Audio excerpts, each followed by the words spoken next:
여러분, 한국이 한때는 복음을 받던 나라였다는 거 알고 계셨나요? 그런데 지금은요, 전 세계에서 미국 다음으로 선교사를 많이 보내는 나라가 됐습니다. 정말 놀라운 반전이죠. 도대체 어떻게 이런 일이 가능했을까요? 오늘 김한성 교수의 글을 바탕으로 그 이야기를 한번 따라가 보려고 합니다. 자, 이 이야기의 시작에는 복음의 빛이라는 아주 특별한 개념이 있어요. 이 빛 줬다는 마음이 어떻게 폭발적인 선교 운동으로 이어졌는지, 그리고 지금은 또 어떤 새로운 과제들을 마주하고 있는지, 마지막으로 이게 세계 기독교 전체에 어떤 의미가 있는지 하나씩 짚어보겠습니다. 네, 모든 이야기에는 시작점이 있잖아요. 한국 선교의 그 뜨거운 열정을 이해하려면요, 시간을 거슬러 올라가야 합니다. 바로 복음의 빛이라는 마음이 처음 싹 튼 순간, 그러니까 19세기의 서양 선교사들이 이 땅에 처음 발을 디뎠던 그때로 말이죠.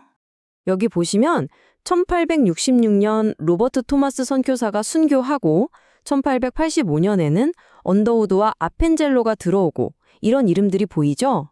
이게 그냥 교과서에 나오는 이름들이 아니에요. 이분들의 희생과 헌신, 바로 이게 훗날 한국 교회가 우리가 빚을 졌구나 하고 느끼게 되는 마음의 빛, 그 시작점이 된 겁니다. 김한성 교수는 이렇게 웃습니다.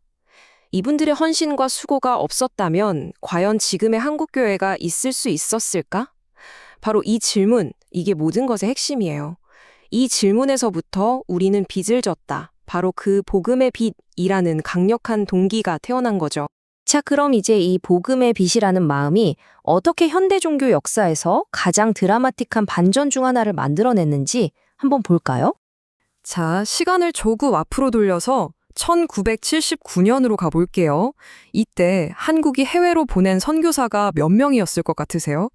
놀라지 마세요. 딱 93명이었습니다. 정말 100명도 안 됐던 거죠. 그런데요, 불과 몇십 년 만에 이 숫자가 어떻게 됐을까요? 2만 명 이상으로 말 그대로 폭발적으로 늘어납니다. 93명에서 2만 명이라니. 도대체 무슨 일이 있었던 걸까요? 이 놀라운 성장의 동력은 뭐였을까요? 그래서는 몇 가지 중요한 요인이 딱 맞아 떨어졌다고 봐요.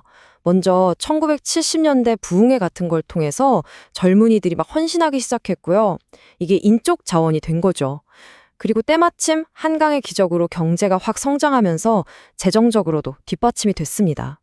거기에 최근에는 케이팝이나 드라마 같은 한류가 문화적인 문을 열어주는 역할까지 하고 있는 거고요. 정말 대단한 조합이죠. 좋아요. 그럼 2만 명이 넘는 이 선교사들은 지금 어디에서 어떤 일을 하고 있을까요? 이제 시야를 전 세계로 한번 넓혀보죠. 한국 선교가 마주한 현실은 어떤지 그 글로벌한 그림을 한번 들여다보겠습니다. 이 그래프를 좀 보세요. 전 세계 인구가 지금 80억이 넘는데 그중에서 50억 명 이상이 아직 기독교인이 아니라고 합니다.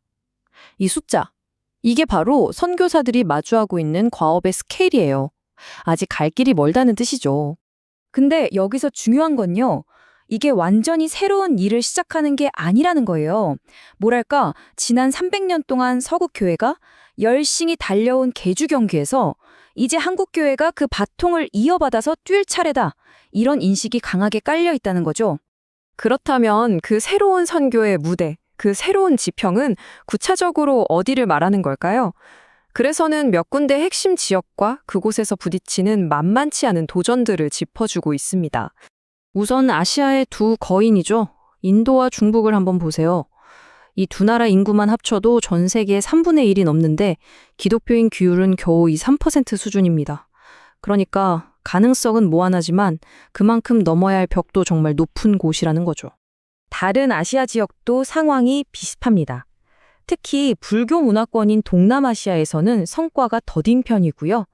또 약 20억 명에 달하는 이슬람권은 여전히 선교적으로는 가장 어려운 그야말로 미개척지로 남아있는 상황입니다.